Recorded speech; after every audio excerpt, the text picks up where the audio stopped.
Oplan Romanov. Operation Romanov. Operation Romanov. Romanov. Oplan Romanov. Yan ang pangalan ng isang misyon para patahimikin si VP Sara at ang mga Duterte. Yan ang nag-udyok para bumitiw ng maanghang na salita ang Vice Presidente laban sa Pangulo. Pero saan kinuha ang pangalang Romanov? Noong 1918, ang royal family ng Romanov ay pinagpapatay dahil lang sa maling pamamalakad sa kanilang bansa. Ang pamilya Romanov, isa sa makapangyarihang pamilya at kilala hindi lamang sa buong Russia kundi sa buong mundo dahil ito sa hawak nila ang pangatlong malaking imperyo sa Russian Empire.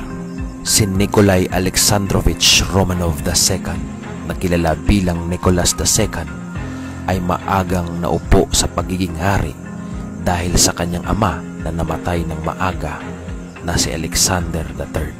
Sa mga unang yugto ni Nicholas sa pagiging hari ay napakarami na agad nitong problema dahil sa walang karanasan sa pamumuno si Nicholas. Halos bara-bara na lamang ang kanyang desisyon at madali pa itong mauto ng mga opisyal na nakapaligid sa kanya. Kung kaya't nagresulta ito ng maling pamamalakad at kaguluhan sa buong imperyo. Nag-umpisa ang lahat ng kalbaryo noong sumiklab ang digmaan ng mga Hapon at Ruso noong 1904 at natalo ang Russian Empire at nagresulta sa matinding kahihiyan ng mga tao sa Russia at ikinagulat ito ng buong mundo dahil kinikilala ang bansa sa buong mundo sa pagiging makapangyarihan nito. Mas lalo pa itong tumindi noong 1914 dahil sa gutom ng mga tao. Sa parehong taon, sumiklab ang unang digmaan pangdaigdig at imbes unahin niya ang problema ng kanyang bansa, ay mas pinaboran niya ang pagsali sa digmaan.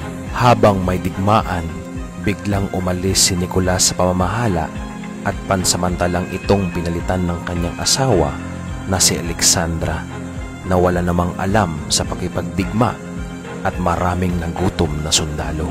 At dahil sa kakulangan sa budget ay mas minabuti na lang nila na umalis sa digmaan. At noong 1917, pumutok ang isang napakalaking protesta sa tawag na 1917 Russian Revolution upang patalsikin na si Nicholas II at wakasan ang Romanov Dynasty na namuno ng mahigit 300 taon.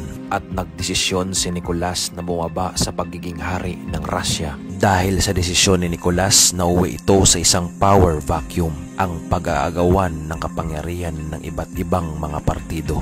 At dito nga nabuo ang White Army, isang anti-communist pabor sa pagbabalik ng mga Romanov family. Habang ang Red Army naman ay isang komunista or mas kilala sa tawag ng Communist Bolshevik na pinamunuan ni Vladimir Lenin. Noong nag-umpisa ang bakbakan ng dalawang partido, pinapunta ng mga Bolshevik ang Romanov family sa isang bahay sa Yekaterinburg at pinadalhan ang pamilya Romanov ng peking sulat na gawa-gawa mismo ng mga Red Army o Bolshevik na palalayain sila sa madaling panahon. Ngunit walang kaalam-alam ang pamilya na ito na pala ang kanilang huling araw.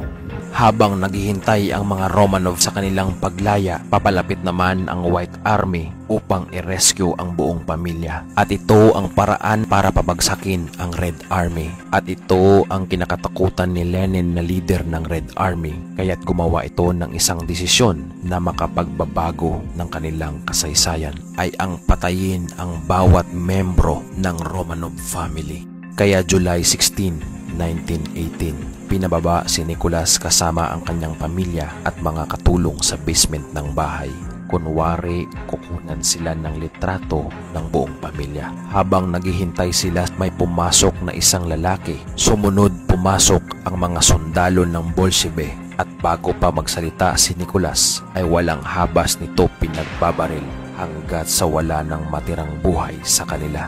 At ang mga labi ng bawat membro ay inilagay sa isang drum na naglalaman ng asido upang hindi ito madiskubre. Dahil dito, nagtagumpay ang Red Army na itatag nila ang kauna-unahang komunistang bansa sa Russia na Soviet Union o USSR. Pagkalipas ng 60 taon, may nadiskubring tira-tirang buto ng pamilya Romanov gamit ang DNA test. Ngunit nanatili itong sikreto hanggang sa bumagsak ang Soviet Union noong 1991. At dito na inilahad ang lahat ng kwento sa Romanov family. Masama ang nangyari sa pamilyang ito sa hindi makatarungang pamamaraan. Oplan Romanov.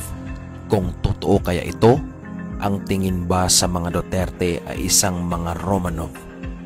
Tinanggal ang mga Romanov dahil sa revolusyon. Ganon din ba ang mga Duterte para mawala ang kanilang kapangyarihan? Totoo kaya ito o isang fiction lamang? Ilagay sa comment section ang alam mo.